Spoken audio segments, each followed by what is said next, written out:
Hello. Today we will discuss chromosomes. In this particular discussion, first of all we will talk about what chromosome is. जब मैंने आपको chromatin fibres बताए थे उस समय ये बात मैंने आपसे कही थी कि जब सेल कोई इंटरफेज में होगा तो उस इंटरफेज की अवस्था में जो न्यूक्लियस होगा that nucleus would show presence of a number of thread-like structures and those thread-like structures are actually known as chromatin fibers. वो काफ़ी लंबे पतली रचनाएं होने जा रही हैं और ये रचनाएं जिन्हें हम क्रोमेटिन फाइबर्स कहते हैं जब भी सेल डिवाइड करेगा तो सेल डिवीजन के समय chromatin fibres undergo condensation and coiling and they form thicker shorter structures known as chromosomes.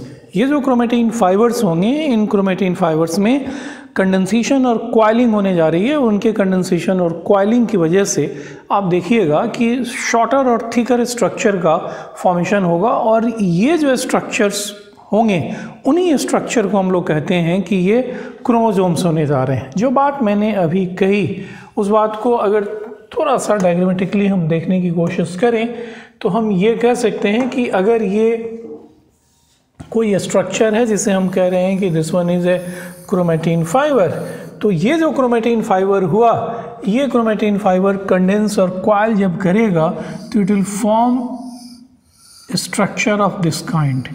तो जब वो इस पार्टिकुलर फॉर्म में है तो इस स्ट्रक्चर को हम लोग कहेंगे कि ये क्या है. We refer this structure as chromatin fibre.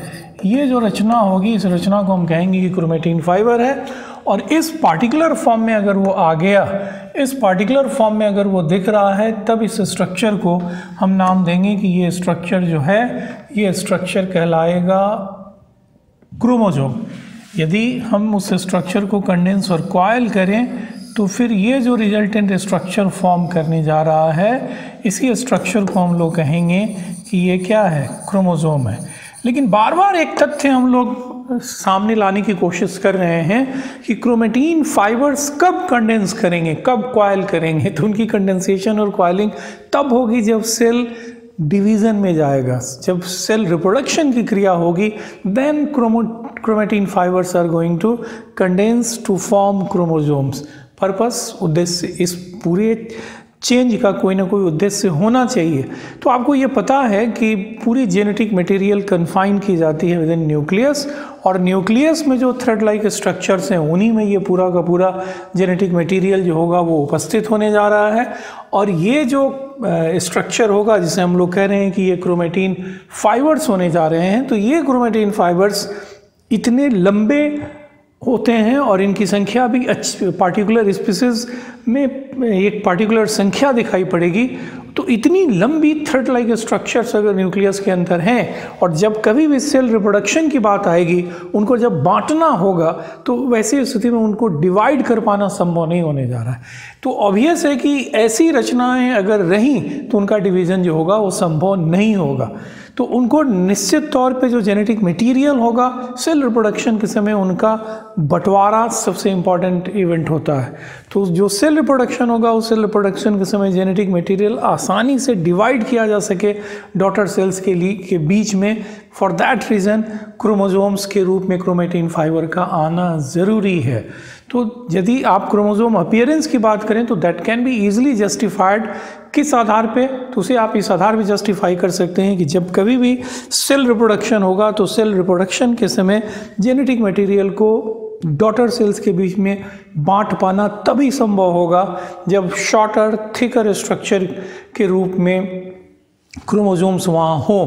Chromatin fibres के रूप में कभी भी उनका बंटवारा कर पाना संभव नहीं होने जा रहा है. तो पहली इंट्रोडक्टरी बात आपके मतलब क्रोमोसोम पे यही होने जा रही है. दूसरा जो मुद्दा आएगा that will be related to chromosome number. देखो किसी भी स्पीसीज़ के लिए जब भी आप डिफ़ाइन करते हो किसी स्पीसीज़ को तो उस स्पीसीज़ के डिफिनीशन में क्रोमोसोम नंबर हमेशा एक बहुत महत्वपूर्ण डाटा होता है, एक very important datum for definition of any particular species, क्योंकि क्रोमोसोम नंबर किसी स्पीसीज के तमाम मेंबर्स में कांस्टेंट होते हैं। हालांकि ये यूनिवर्सल रूल नहीं है, there are species where there will be difference in the chromosome number. और इसमें बहुत पॉपुलर एग्जांपल जो आपको दिखाई पड़ेगा, that popular example would be honey bee. आप हनी बी को लेकर के देखें, देन यू विल फाइंड कि हनी बी में मेल जो होंगे उनमें क्रोमोसोम की संख्या जो होगी, single set of chromosomes would be there, और वहीं पे जो फीमेल होने जा रही हैं हनी बीज में, उनमें क्रोमोसोम की संख्या जो होगी वो डबल होने जा रहा है, मतलब 2 सेट वहाँ दिखाई पड़ेंगे। तकनीकी तौर पे इसको हम लोग कहेंगे कि फीमेल्स जो होंगी दे विल बी डिप्लॉयड और मेल्स जो होंगे वो हैप्लॉयड होने जा रहे हैं। हैप्लॉयड का मतलब होता है कि single set of chromosome would be there, और डिप्लॉयड का मतलब होगा कि 2 sets of chromosome would be present in the somatic cell. तो मैंने ये तो कहा आपको कि क्रोमोसोम नंबर किसी भी स्पीसीज के मेंबर्स में कांस्टेंट रहते हैं, बट इट्स नॉट यूनिवर्सल। ये यूनिवर्सल ऑब्जर्वेशन नहीं है, बिकॉज देयर आर स्पीसीज जहाँ पे मेल और फीमेल के बीच में क्रोमोसोम संख्या में फ़र्क आपको दिख सकता है। हनी भी मैंने कहा कि very popular example is there. उसके अलावा कॉकरोचेज की बात भी अगर करें तो compare to chromosome number of female, male में क्रोमोसोम की संख्या जो होगी वो 1 कम होगी। तो अगर हम कहें कि फीमेल में क्रोमोसोम की संख्या 2n है, तो मेल में क्रोमोसोम की संख्या जो होगी वो 2n-1 होने जा रहा है। Some insects are also some other examples from Insecta, class Insecta से और भी कुछ एग्जाम्पल हैं जहाँ मेल और फीमेल में क्रोमोसोम के नंबर में फ़र्क दिखेगा। लेकिन इन अपवादों को अगर हटा दें तो बाकी जगह मेल और फीमेल जो होंगे उनमें क्रोमोसोम की संख्या बराबर होगी। और इसीलिए जब कभी भी आप किसी स्पीसीज को डिफाइन करने के लिए सर्टेन कैरेक्टरिस्टिक्स साइट करते हैं तो क्रोमोसोम नंबर उसमें से one of the important characteristics के रूप में आप रखते हैं। तो पहली बात वही कही गई कि it's very significant datum in definition of any species. दूसरी तरफ हमने कहा कि जो इंडिविजुअल्स होंगे ऑफ ए पार्टिकुलर स्पीसीज उनमें क्रोमोसोम नंबर कांस्टेंट होगा, बट इट्स नॉट यूनिवर्सल। कहाँ नहीं ये दिखेगा आइडेंटिकल, तो मतलब क्रोमोसोम नंबर आइडेंटिकल मेल और फीमेल में कहाँ नहीं होगा। तो 2 बड़ी very popular example I have cited. एक मैंने कहा हनी बीज और दूसरे को मैं कह रहा हूँ कॉकरोचेस। इसके बाद जो अभी 2 शब्द मैंने इस्तेमाल किए थे कि हनी बीज में मेल जो होंगे वो हैप्लॉयड होंगे, फीमेल जो होंगी दे विल बी डिप्लॉयड। तो हैप्लॉयड, डिप्लॉयड और पॉलीप्लॉयड, इन 3 शब्दों को यहाँ आप समझने की कोशिश कीजिए। Presence of single set of chromosome, अगर एक सेट क्रोमोसोम्स के कहीं मौजूद हैं किसी पार्टिकुलर सेल में, then the cell would be known as haploid cell. और अगर किसी ऑर्गेनिज्म के बॉडी सेल्स हैप्लॉयड सेल्स हैं तो उस ऑर्गेनिज्म को आप हैप्लॉयड ऑर्गेनिज्म कहेंगे, या ऐसे सेल को आप हैप्लॉयड सेल कहेंगे। यदि आप ह्यूमन बींग्स की बात करें तो ह्यूमन बींग्स के जो गैमेट्स होंगे, जो सेक्स सेल्स होंगे, जैसे मिल्क में जो स्पर्मेटोजून होगा या मदर के द्वारा दिया जाने वाला जो ओवम होगा, मतलब ओवम को और स्पर्मेटोजोआ को आप हैप्लॉयड सेल का एग्जाम्पल कहिएगा, because these cells are having single set of chromosome. If a particular cell is having 2 sets of chromosome, किसी सेल में अगर 2 सेट ऑफ क्रोमोसोम उपस्थित होंगे तो उसे आप कहेंगे कि ये क्या होगा, डिप्लॉयड होगा। यदि हम लोग अपने बॉडी सेल की बात करें तो वी हैव 46 क्रोमोसोम, लेकिन इस 46 को हम लोग कैसे लिखते हैं, तो ये 46 जो होगा वो 46 लिखा जाता है 2n = 46। जब भी आप 46 कहिएगा तो ये लिखा जाएगा कि 2n, इसका मतलब होगा कि ये इसका एक n जो होगा वो 23 का होगा। और इसको और थोड़ा समझने की कोशिश हम करें तो हमें जो 46 क्रोमोसोम्स मिले हैं उसमें से 23 क्रोमोसोम का एक set that has been contributed by mother, और अनदर 23 क्रोमोसोम का जो सेट होगा that will be contributed by father. तो फादर जो एक सेट क्रोमोसोम का देंगे वो एक n हुआ, मदर जो क्रोमोसोम का एक सेट देंगी दूसरा n होगा। और ये दोनों सेट ऑफ क्रोमोसोम्स जो हमारे पास हैं, इसीलिए हम एक डिप्लॉयड ऑर्गेनिज्म है, क्योंकि हमारे बॉडी सेल में, सोमैटिक सेल में 2 सेट क्रोमोसोम के दिखाई पड़ेंगे। But in nature there are species, प्रकृति में ऐसे उदाहरण आपको मिलेंगे जहाँ पे आप लेकर के देखिएगा कि जो सोमैटिक सेल्स होंगे उन सोमैटिक सेल्स में 2 से ज़्यादा सेट्स ऑफ क्रोमोसोम दिखाई पड़ेंगे। You will be surprise to know कि जो व्हीट, जो ब्रेड व्हीट, जो रोटियां हम खाते हैं गेहूं की, वो जो गेहूं है खुद वो हेक्साप्लॉयड का मतलब होगा कि the particular species is having 6 sets of chromosome in body cells. जो इसके बॉडी सेल होंगे, जो वीट होगा, उस वीट के जो नॉर्मल सोमेटिक सेल होने जा रहे हैं उसमें 6 सेट्स ऑफ क्रोमोसोम दिखाई पड़ेंगे। तो बात 6 की नहीं है, मतलब अगर बनाना को लेकर के देखें तो 3 सेट आपको क्रोमोसोम का दिखाई पड़ेगा। तो अगर 2 सेट से ज़्यादा सेट ऑफ क्रोमोसोम्स हैं तो ऐसे ऑर्गेनिज्म को पॉलीप्लॉइड कहेंगे। तो if there is presence of single set of chromosome, the cell is haploid. The particular cell having 2 sets of chromosome diploid, a cell having more than 2 sets of chromosome would be referred as polyploid cell। और इस तरह के sales अगर body cells के रूप में मौजूद हैं तो उन ऑर्गेनिज्म को accordingly haploid organism, diploid organism and polyploid organism respectively आप नाम देंगे। तो ये शब्द, इन शब्दों के पूछे जाने की कोई गुंजाइश नहीं है, लेकिन आपको ये शब्द इसलिए दिमाग में रखनी चाहिए because this words are very frequently used. इन शब्दों का बहुत फ्रिक्वेंट यूज़ होता है। इन शब्दों को बताने के पहले ही हम लोगों ने रेदर इसका यूज़ कर लिया।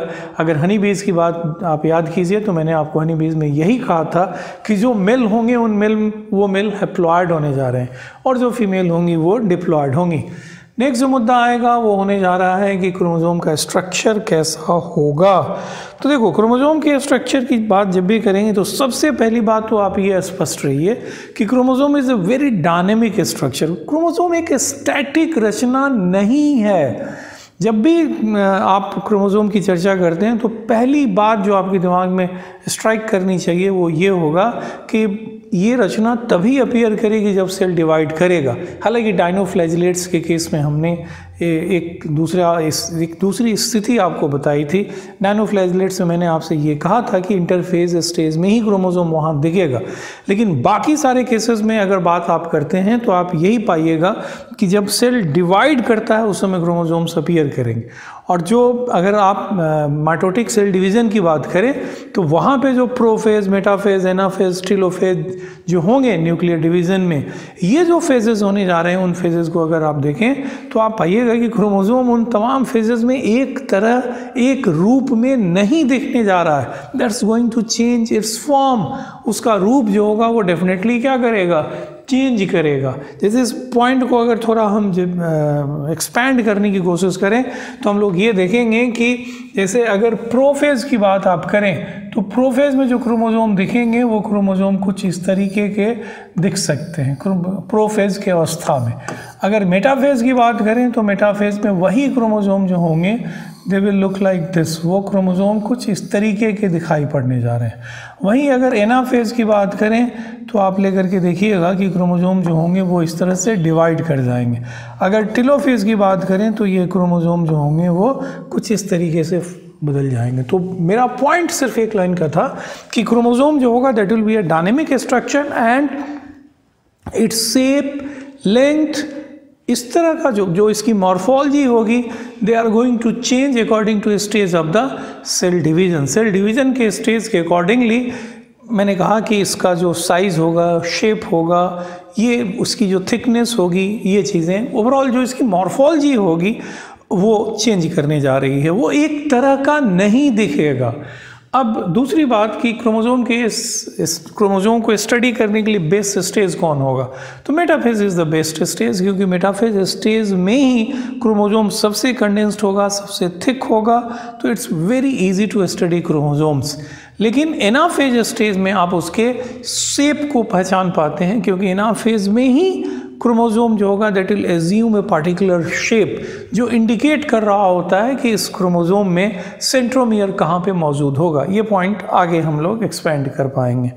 दूसरी जो बात आएगी वो होने जा रहा है कि अब कुछ टर्म्स हम लोग लेकर के देखेंगे, और जो पहला 2 टर्म हम लोग लेने जा रहे हैं that will be chromonemata and chromatids. Chromonemata and chromatids. तो सबसे पहली बात कि जब सेल डिवीज़न प्रारंभ होता है, जब वो इंटरफेज से कैरियोकाइनेसिस की तरफ शिफ्ट करेगा तो chromosome would begin to appear, और उस समय जो क्रोमोसोम अपीयर करेगा that chromosome is going to have 2 fine thread like structure. 2 बहुत ही फाइन थ्रेड लाइक स्ट्रक्चर होंगे जो सिमेट्रिकल होंगे, और ये जो रचनाएं होंगी उन रचनाओं को हम लोग क्रोमोनिमाटा बोलते हैं। इन्हें हम लोग कहेंगे कि ये क्या है, क्रोमिनिमाटा होने जा रहे हैं। और ये जो क्रोमिनिमाटा होंगे ये आपको, जो मैंने कहा ना कि जब वो सेल इंटरफेस से कैरियोकाइनेसिस यानी प्रोफेज की तरफ शिफ्ट करेगा तो ये बात आपको दिखाई पड़ेगी। लेकिन बहुत शीघ्र ही ये क्रोमिनिमाटा जो होगा, ये क्रोमिनिमाटा छोटे हो जाएंगे, कम्पैक्ट और थिकर स्ट्रक्चर के रूप में कन्वर्ट हो जाएंगे, और अब उन्हें हम लोग क्रोमेटिड्स का नाम देंगे। क्रोमेटिड्स या क्रोमिनिमाटा ये दोनों सिमेट्रिकल स्ट्रक्चर होने जा रहे हैं। ये दोनों के दोनों एक जगह जुड़े हुए होंगे जो कि सेंट्रोमियर के रूप में दिखेगा आपको। और ये जो क्रोमेटिड्स होंगे, उन क्रोमेटिड्स में मतलब जहाँ सेंट्रोमियर दिखेगा, उसी सेंट्रोमियर के आधार पे आप आराम से ये देख सकते हैं कि क्रोमेटिड जो होगा उसके जो आर्म्स होंगे, उन आर्म्स की लंबाई कितनी है, वो बराबर हैं या अबराबर हैं। इसके बाद जो दूसरा मुद्दा आएगा वो मुद्दा ये है कि आखिर क्रोमिनिमाटा जो था वो क्रोमेटिड के रूप में कैसे बदला। जैसे मैं पॉइंट निकालने की ये कोशिश कर रहा हूँ कि ये इस तरह की रचना थी, the structure was somewhat like this, इस तरह की रचना थी। अब ये जो रचना थी इसको हम लोगों ने कहा कि ये क्या है, क्रोमोनीमा है। एक रचना को क्रोमोनीमा कहेंगे, दोनों को क्रोमिनिमाटा कहेंगे। प्लूरल क्रोमिनिमाटा हुआ, सिंगुलर के रूप में क्रोमोनीमा आप कहेंगे। और अब इसी को हम लोग कह रहे हैं कि मेटाफेज आते आते ये कन्वर्ट हो गया, ये पूरी रचना जो थी ये कन्वर्ट हो गई, इस रूप में ये कन्वर्ट कर गए। तो ऑब्वियस है कि अब इस रचना को हम लोग कह रहे हैं कि ये क्या है, chromatid. We refer this structure as chromatid. इस रचना को हम लोग कह रहे हैं कि ये क्या होगा, क्रोमेटिड होने जा रहा है। अब ये कन्वर्जन कैसे होगा, तो ये कन्वर्जन होगा चूँकि कंडेंसेशन और क्वाइलिंग की प्रक्रिया कंटिन्यू करती है। कंडेंसेशन और क्वाइलिंग के जो क्रोमेटिन जो फाइबर्स है उनमें कंडेंसेशन और क्वाइलिंग कंटिन्यू करता है, एंड दैट्स वाई ये लंबी थिन थ्रेड लाइक स्ट्रक्चर जो है ग्रेजुअली कन्वर्ट हो जाएगा क्रोमेटिड में। एक और बात कि ये जो होगा, ये दोनों स्ट्रक्चर जो होंगे ये हमेशा सिमेट्रिकल होने जा रहे हैं। ऐसा क्यों होगा, तो देखो जब भी सेल को डिवाइड करना होता है तो निश्चित तौर पे इंटरफेज उसमें होगा, और इंटरफेज में जो जेनेटिक मटेरियल होगा अलॉन्ग विथ प्रोटीन, वो उनकी मतलब जो जेनेटिक मटेरियल होगा दैट विल बी रिप्लिकेटेड। ये जो प्रोटीन होंगे उनकी भी सिंथेसिस होगी। तो जो ओवरऑल जो क्रोमोसोमल मटेरियल होगा that chromosomal material would be replicated. उस क्रोमोसोमल मटेरियल को रिप्लिकेट किया जाएगा, और ये जो क्रोमोसोमल मटेरियल रिप्लिकेट होंगे इसका मतलब होगा कि अब उस पार्टिकुलर क्रोमोसोम में 2 कॉपी मौजूद हैं। और इसी वजह से कभी भी आप लेकर के देखिएगा कि क्रोमोनीमाटा या क्रोमेटिड आपको बिल्कुल सिमेट्रिकल स्ट्रक्चर के रूप में दिखाई पड़ेंगे। ऐसा क्यों है, तो जवाब बड़ा सीधा सा है कि इसकी कॉपी ही है। ये एक जो रचना हुई, इसी रचना की कॉपी ये दूसरी रचना होने जा रही है। दूसरी जो रचना होगी इस पहली रचना की ये कॉपी होने जा रही है। जैसे ये कोई एक स्ट्रक्चर है, अगर इसे हम कहें कि ये क्रोमेटिड है, तो दूसरी क्रोमेटिड जो होगा इसी की कॉपी होने जा रही है। That will B copy of this one, and that's Y both would be symmetrical structure. यही वजह होगी कि ये दोनों सिमेट्रिकल स्ट्रक्चर होने जा रहे हैं। और एक और बात कि क्रोमिनिमाटा और क्रोमेटिड जो हैं वो क्या 2 डिफरेंट स्ट्रक्चर हैं, तो उसका जवाब ये होगा कि ये सिमिलर स्ट्रक्चर हैं बट इन 2 डिफरेंट स्टेजेस। ये एक ही तरह की रचना है 2 अलग अलग स्टेजेस में। अगर ये प्रोफेज में है, काफ़ी लंबा थ्रेड की तरह का है, क्रोमिनिमाटा कहलाएंगे, और अगर ये मेटाफेज में प्रवेश कर गए, थिकर शॉर्टर हो गए, तो क्रोमेटिड कहेंगे। तो it's क्रोमोनीमा that is converted into chromatid. Obviously the same structure in 2 different stages, बस दूसरी कोई बात इसमें आपको नहीं दिखाई पड़ेगी। इसके बाद मैटर आता है और वो होगा सेंट्रोमियर का। तो देखो क्रोमोसोम को जब भी आप लेकर के देखते हैं तो क्रोमोसोम में आपको कंस्ट्रिक्शन दिखाई पड़ेगा। That constriction is actually known as primary constriction. जैसे एक क्रोमोसोम में फिर दोबारा ड्रॉ करूं तो अगर आप लेकर के देखें तो ये जैसे एक कंस्ट्रिक्शन हमने ड्रॉ किया, और ये जो कंस्ट्रिक्शन आप देख रहे हैं, इस कंस्ट्रिक्शन को हम कहेंगे कि ये क्या है, प्राइमरी कंस्ट्रिक्शन है। We refer this one as primary constriction. इसको हम कहेंगे कि ये प्राइमरी कंस्ट्रिक्शन है। और इसी प्राइमरी कंस्ट्रिक्शन के अंदर सेंट्रोमियर नामक रचना मौजूद होगी। सेंट्रोमियर क्या होगा, तो सेंट्रोमियर वो पार्ट ऑफ द क्रोमोसोम है वेयर माइक्रोट्यूब्यूल्स बाइंड या स्पिंडल फाइबर्स बाइंड, जहाँ पे माइक्रोट्यूब्यूल या स्पिंडल फाइबर चिपकते हैं, उसी पार्ट ऑफ द क्रोमोसोम को हम लोग कहेंगे कि वो क्या है, सेंट्रोमियर है। And centromere is present in primary constriction. Primary constriction में सेंट्रोमियर मौजूद होगा। सेंट्रोमियर को काइनेटोकोर भी कहा जाता है, that is also known as kinetochore.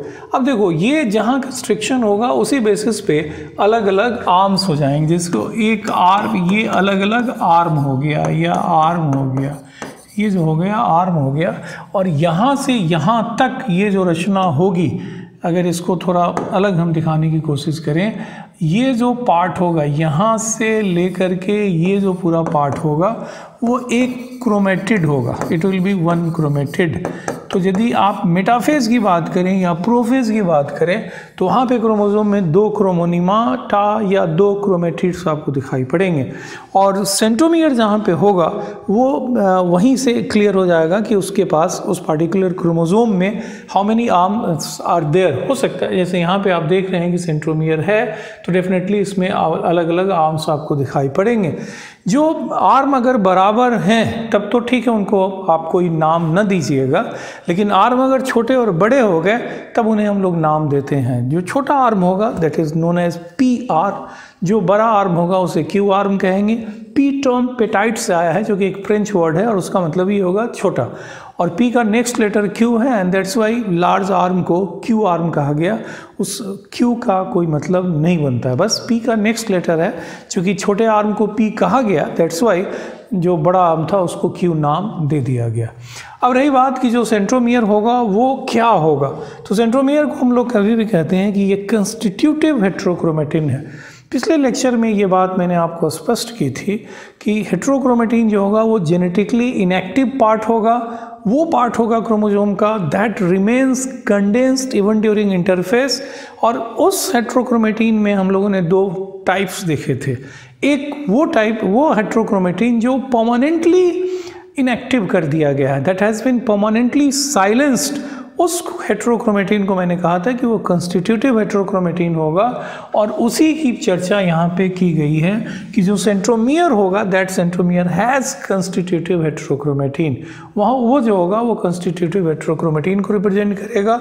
हम लोगों के क्रोमोसोम में एक सीक्वेंस दिखाई पड़ेगा डीएनए का, जो कि यहाँ दिखेगा, और ये अल्फा सैटेलाइट डीएनए कहलाता है। और ये जो होंगे वो they are the particular sequence is arranged in tandem and it is repeated many times. वो जो होंगे टैंडम अरेंजमेंट होगा and that sequence would be repeated many times, बहुत बार उसका रिपीटिशन आपको दिखाई पड़ेगा। और ये जो सेंट्रोमेरिक डीएनए होंगे वो स्पेसिफिक प्रोटीन के साथ एसोसिएट करते हैं, और वहीं पे स्पिंडल फाइबर जो होगा वो अटैच करने जा रहे हैं। ये जो स्पिंडल फाइबर होंगे इनकी अटैचमेंट उसी बिंदु पे आपको दिखाई पड़ने जा रही है। ये स्पिंडल फाइबर जो होगा, माइक्रोट्यूब्यूल या स्पिंडल फाइबर कहिए, उनकी अटैचमेंट आपको वहाँ पे दिखाई पड़ने जा रही है। अब जो दूसरा मुद्दा आएगा वो ये होगा कि सेंट्रोमियर नॉर्मली क्रोमोसोम में एक दिखाई पड़ेगा, तो ऐसे क्रोमोसोम को हम लोग मोनोसेंट्रिक कहेंगे। और दूसरी तरफ कई बार ऐसा होगा, क्रोमोसोमल एबरेशंस के केस में आप लेकर के देखिएगा तो डाइसेंट्रिक और एसेंट्रिक, मतलब एसेंट्रिक क्रोमोसोम का मतलब होगा the particular chromosome is not having any centromere, और डाइसेंट्रिक अगर हुआ तब उसका मतलब होगा कि that chromosome would be having 2 centromere. लेकिन ये नॉर्मल स्थितियाँ, ये नॉर्मल स्थिति नहीं है। देखो, ये जो मोनोसेंट्रिक जो होगा वो वहाँ पे आप लेकर के देखें तो centromere is confined to a point, लेकिन holocentric chromosome has also been reported. और ये जो होलोसेंट्रिक क्रोमोसोम होते हैं, उन होलोसेंट्रिक क्रोमोसोम में centromere is not confined to one particular region, वो किसी एक हिस्से में उसको सीमित नहीं रखा गया है। एंड दैट्स वाई होलोसेंट्रिक अगर क्रोमोसोम है तो वहाँ पे पूरे क्रोमोसोम पे स्पिंडल फाइबर की अटैचमेंट आपको दिखाई पड़ेगी। तो that's very unusual example.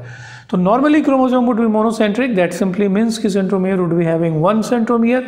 Abnormal स्थिति होती है एसेंट्रिक और डाइसेंट्रिक क्रोमोसोम्स की। एबनॉर्मल स्थिति होगा डाइसेंट्रिक और एसेंट्रिक क्रोमोसोम की। जब जेनेटिक्स में आप क्रोमोसोमल एबरेशन देखेंगे, इन्वर्सन जब आप देखिएगा, इन्वर्सन का वैसा केस जहाँ पे आप क्रॉसिंग ओवर की अकरेंस देखेंगे, वहाँ पे आपको डाइसेंट्रिक और एसेंट्रिक क्रोमोसोम दिखाई पड़ेंगे। होलोसेंट्रिक सेंट्रोमियर के ये जो होलोसेंट्रिक कंडीशन जो होगा, उसे मैंने कहा कि स्पिंडल फाइबर जो होंगे पूरे क्रोमोसोम पे इसलिए चिपकते हैं क्योंकि centromere is not confined to one particular region, rather it is diffused, वो पूरे क्रोमोसोम में डिफ्यूज्ड होगा and that's why spindle fibre जो होगा क्रोमोसोम में कहीं पे चिपक सकते हैं। तो सेंट्रोमियर पे बात आपको बहुत स्पष्ट होनी चाहिए। पहली बात, how you are going to define it. तो सेंट्रोमियर मैंने कहा कि आप इसे डिफाइन करिए पार्ट ऑफ द क्रोमोसोम जहाँ पे माइक्रोट्यूब्यूल या स्पिंडल फाइबर चिपकते हैं। कहाँ ये होगा? प्राइमरी कंस्ट्रक्शन में होंगे। कैसा सीक्वेंस, माने ये होगा कैसा? तो यहाँ पे कहा गया है कि एक पर्टिकुलर डीएनए का सीक्वेंस होगा, रिपीटेटिव डीएनए सीक्वेंस होगा जो कि एक विशेष तरह के प्रोटीन के साथ जुड़े हुए होंगे और ये स्पेसिफिक प्रोटीन के साथ उसकी बाइंडिंग मैंने कही कि होगी। और हम लोगों के केस में, मतलब ह्यूमन बीइंग के केस में, मैंने आपको कहा कि अल्फा डीएनए सेट वहाँ पे होगा, alpha satellite DNA would be there जो टेंडमली अरेंज्ड होंगे and that will be repeated many times. तो ये एक बेसिक बातचीत सेंट्रोमियर के बारे में थी। नंबर मोनोसेंट्रिक नॉर्मली होगा, होलोसेंट्रिक क्रोमोसोम भी मैंने बता दिया। अब डिपेंडिंग अपॉन कि सेंट्रोमियर कहाँ होगा, क्रोमोसोम में 4 टाइप हम लोग रिकॉग्नाइज करते हैं। एक जो टाइप होगा उसे कहेंगे कि ये मेटासेंट्रिक होगा। एक क्रोमोसोम जो होगा मेटासेंट्रिक, दूसरे को सब मेटासेंट्रिक, तीसरे को एक्रो और चौथे को टेलोसेंट्रिक हम लोग कहते हैं। अगर हम मेटासेंट्रिक क्रोमोसोम कहें तो मेटासेंट्रिक ऐसे क्रोमोसोम होते हैं जहाँ पे सेंट्रोमियर जो होगा दैट विल बी मेडियन। जैसे इस केस में आप देखिएगा कि सेंट्रोमियर जो है वो कैसा है, इट इज़ मेडियन सेंट्रोमियर। इसे हम कहेंगे कि ये सेंट्रोमियर कैसा होगा, मेडियन सेंट्रोमियर होगा। और ऐसी स्थिति में ये जो आर्म्स होंगे, ये आर्म्स कैसे होंगे, इक्वल आर्म्स होने जा रहे हैं। ये जो आर्म्स होंगे, ये आर्म्स दोनों बराबर होने जा रहे हैं। और जब एनाफेज वाली अवस्था आएगी तो एनाफेज वाली अवस्था में ये वी सेपेड स्ट्रक्चर इनका हो जाएगा। अगर एनाफेज वाली बात करें तो एनाफेज में आप लेकर के देखेंगे कि द क्रोमोसोम्स, जैसे एनाफेज में क्या होता है, एनाफेज में इट विल स्प्लिट, ये स्प्लिट करेगा और स्प्लिट करने के बाद इसको, यह एनाफेज में मैंने कहा कि इट विल स्प्लिट, और स्प्लिट करने के बाद ये जो दोनों डॉटर क्रोमोसोम्स होंगे इनको अपोजिट डायरेक्शन में पुल किया जाएगा। तो जब पुल करेंगे तो ये हिस्सा तो पुल होगा, लेकिन इनर्शिया के कारण ये इक्वेटोरियल प्लेन पे रहना चाहेंगे। ये हिस्सा पुल होगा, ये इनर्शिया की वजह से इक्वेटोरियल प्लेन पे रहना चाहेंगे and that's why they will assume the shape of V. ये जो होगा वो वी का रूप वो ले लेंगे। तो ये जो फॉर्म होगा एनाफेज स्टेज में दिखाई पड़ेगा और the very appearance of chromosome in V form shows कि जो सेंट्रोमियर होगा वो कैसा होगा, तो दैट विल बी मेडियन। और मेडियन अगर है तो इसका मतलब है कि दोनों आर्म बराबर होंगे। हम लोगों के केस में 1 नंबर, 3 नंबर, 16 नंबर, 19 नंबर और 20 नंबर जो हमारे क्रोमोसोम्स होंगे, ये क्रोमोसोम्स जो हैं दे विल बी मेटासेंट्रिक। मैं नहीं कहूँगा कि ये नंबर आप याद कीजिए, पढ़ते रहिए, याद हो गया वेल एंड गुड, नहीं हुआ, याद हुआ तो सामान्य परिस्थितियों में आपका कोई अहित यहाँ नहीं होगा।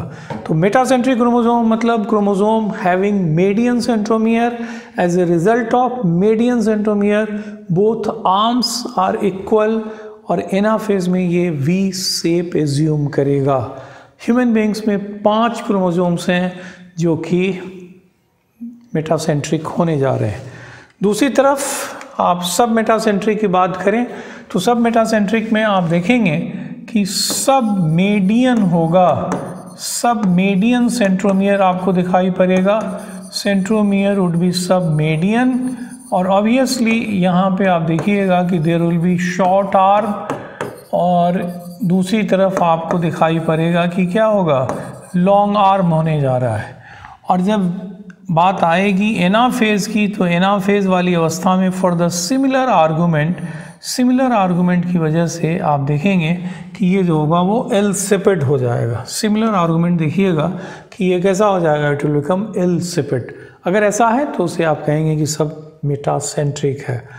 अब नेक्स्ट जो बातचीत आएगी वो होगा टेलोसेंट्रिक एंड एक्रोसेंट्रिक। देखो टेलोसेंट्रिक का मतलब होगा कि centromere would B terminal. Centromere जो होगा वो क्या होगा, यहाँ पे आप लेकर के देखें तो आप पाएंगे कि सेंट्रोमियर इज टर्मिनल सेंट्रोमियर। और जब टर्मिनल सेंट्रोमियर होगा तो जब बंटवारा होगा एनाफेज में, तो आप लेकर के देखेंगे कि ये आई सेपेट हो जाएगा। ये जो होगा दैट विल बी आई सेपेट। ये जो होंगे वो एकदम से आई सेपेट होने जा रहे हैं, ये जो होंगे वो बिल्कुल आई सेपेट हो जाएंगे।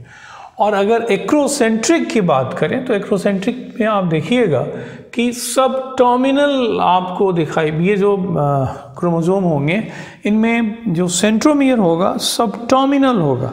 Centromere is going to be subterminal, और इसकी वजह से एक बहुत ही छोटा आर्म आपको दिखाई पड़ेगा, will find very short arm here, और दूसरी तरफ एक काफ़ी लंबा आर्म आपको दिखने जा रहा है। हम लोगों में फिर वही बात कि 5 क्रोमोसोम्स जो होंगे वो एक्रोसेंट्रिक होने जा रहे हैं, 13, 14, 15, 21 और 22। वाई क्रोमोसोम भी एक एक्रोसेंट्रिक क्रोमोसोम होगा। वाई क्रोमोसोम भी एक एक्रोसेंट्रिक क्रोमोसोम होने जा रहा है। तो ये जो होगा ये एक्चुअली इसको आप कह दीजिए कि ये सब टर्मिनल होगा। हालांकि यहाँ पे एक सेकेंडरी कंस्ट्रक्शन भी दिखा दिया गया है, लेकिन हियर यू विल फाइंड कि एक subterminal centromere is going to be there, और इसकी वजह से एक काफ़ी लंबा, वेरी लॉन्ग आर्म, काफ़ी लंबा आर्म आपको यहाँ दिखाई पड़ेगा, और एक ये बहुत ही छोटा आर्म आपको दिखने जा रहा है। हालांकि ये दूसरा पार्ट आप देख रहे हैं थोड़ा लंबा हो गया है, वो वहाँ पे आपको सैटेलाइट दिखाई पड़ेगा। सैटेलाइट क्या है वो बात हम लोग आगे इसी हिस्से में देखेंगे। अब यहाँ से जो बात आती है दैट विल बी क्रोमोमियर। देखो बहुत सारे ऐसे क्रोमोसोम्स होंगे जिसमें बीड लाइक स्ट्रक्चर दिखाई पड़ेगा, और वो बीड लाइक स्ट्रक्चर इसलिए दिखेगा क्योंकि क्रोमेटिन फाइबर वहाँ ज़्यादा कंडेंस्ड है। तो wherever chromatin fibre is more condensed, bead like structure would appear. जहाँ कहीं भी, इसको आप ऐसे समझ लो कि कोई धागा नुमा रचना है और जगह जगह धागा को हम लोगों ने गांठ बना दिया, तो जहाँ जहाँ हम लोग गांठ बना देंगे वहाँ वहाँ वो थोड़ा बीड की तरह दिखाई पड़ेगा। तो अगर किसी क्रोमोसोम में क्रोमेटिन फाइबर का किसी हिस्से में कंडेंसेशन ज़्यादा होगा तो नेचुरली ऐसी स्थिति में व्हाट यू विल फाइंड, ऐसी स्थिति में आप पाइएगा कि वो बीड की तरह दिखाई पड़ेगा। जो पॉलीटीन क्रोमोसोम्स होते हैं वहाँ पे ये क्रोमोमियर जो होंगे उनके साइड बाय साइड आने की वजह से बैंड लाइक स्ट्रक्चर आपको दिखाई पड़ेगा। दूसरी कोई बात इसमें आपको नहीं मिलने जा रही है, इतनी ही बात है जो आप क्रोमोमियर में दिमाग में रखेंगे। और इसके बाद अब आप आते हैं टेलोमियर पे। टेलोमियर में कई मुद्दे ऐसे हैं जो कि आपको थोड़ा सा इस पे ज़्यादा ध्यान देना होगा। टेलोमियर को कभी भी हम लोग कहते हैं कि टिप ऑफ क्रोमोसोम का जो टिप होगा उसी को हम लोग कहेंगे कि ये क्या है, टेलोमियर है। जो टिप ऑफ क्रोमोसोम होगा that will be known as telomere.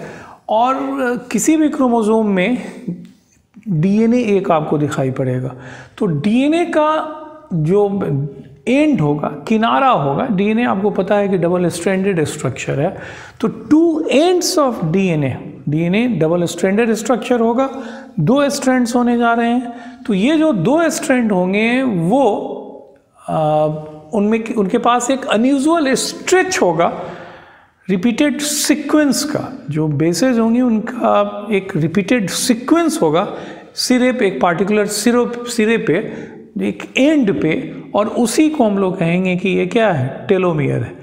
मैं फिर रिपीट करूं कि किसी भी क्रोमोसोम में एक डीएनए होगा, डीएनए डबल स्ट्रैंडेड स्ट्रक्चर होगा, तो जो एंड्स ऑफ डीएनए होंगे जो एंड्स ऑफ डीएनए होंगे there will find repeated sequence आपको दिखाई पड़ेगा बेसिस का, और वो जो रिपीटेड सीक्वेंस होगा वही टेलोमियर के नाम से जाना जाएगा, क्योंकि वो बिल्कुल एक कैप की तरह की रचना वहाँ पे, या एटलीस्ट वो कैप की तरह वहाँ पे फंक्शन करने जा रहे हैं। देखोगे तुम कि जो दोनों स्ट्रैंड होंगे, एक स्ट्रैंड जो होगा that will be rich in guanine, तो ऑब्वियसली दूसरा जो स्ट्रैंड होगा that will be rich in complementary जो होगा वो साइटोसिन, क्योंकि पता है आपको कि guanine shows complementary base pairing with cytosine. तो एक स्ट्रैंड गुआनिन रिच होगा तो डेफिनेटली दूसरा जो कॉम्प्लीमेंट्री स्ट्रैंड होगा that will B cytosine rich. जो गुआनिन रिच सीक्वेंस होगा वो दैट रन्स इन 5' 3' डायरेक्शन, वो 5' 3' डायरेक्शन में रन करेगा, और जो इसका सिरा होगा वो जो सिरा होगा दैट एक्सटेंड्स 12 से 15 न्यूक्लियोटाइड वो होगा, जो सीरीज सीक्वेंस होगा उससे 12 से 15 न्यूक्लियोटाइड आगे की तरफ वो एक्सटेंड करेगा। जो मतलब नॉर्मली जो डीएनए होता है वो आइडेंटिकल पॉइंट पे टर्मिनेट करते हैं, लेकिन यहाँ पे स्थिति आपको ऐसे नहीं दिखाई पड़ेगी। यहाँ पे आप देखिएगा कि स्थिति कुछ ऐसी होने जा रही है। एक स्ट्रैंड जो होगा वो 12 से 15 न्यूक्लियोटाइड आगे की तरफ निकला हुआ रहेगा, 12 से 15 न्यूक्लियोटाइड वो आगे की तरफ निकला रहेगा। यही मैं कम्युनिकेट करने की कोशिश कर रहा हूँ। दूसरी जो बात आप लेकर के देखिएगा कि ये जो अरेंजमेंट होगा, this arrangement would be maintained by telomeres, एक एंजाइम के द्वारा मेंटेन किया जाएगा जिसे टेलोमेरेज कहेंगे, और ये जो टेलोमेरेज होगा वो रिवर्स ट्रांसक्रिप्टेज होगा। इफ़ यू से कि ये रिवर्स ट्रांसक्रिप्टेज है तो इसका मतलब होगा कि ये it is capable of synthesising DNA from RNA, it uses information of RNA to synthesise DNA. तो जो पार्टिकुलर टेलोमियर में जो स्थिति आपको दिखाई पड़ेगी कि जो दो स्ट्रैंड्स होंगे डीएनए के, एक स्ट्रैंड दूसरे स्ट्रैंड से 12 से 15 न्यूक्लियोटाइड आगे की तरफ एक्सटेंड किया हुआ रहेगा, ये व्यवस्था वहाँ मेंटेन की जाती है बाय ट्रांसक्रिप्ट, एक रिवर्स ट्रांसक्रिप्टेज, जिसे हम लोग कहते हैं कि ये क्या होगा, that will be known as telomerase. ये एक एंजाइम के द्वारा मेंटेन किया जाएगा जो टेलोमेरेज होगा, और ये एक रिवर्स ट्रांसक्रिप्टेज होगा।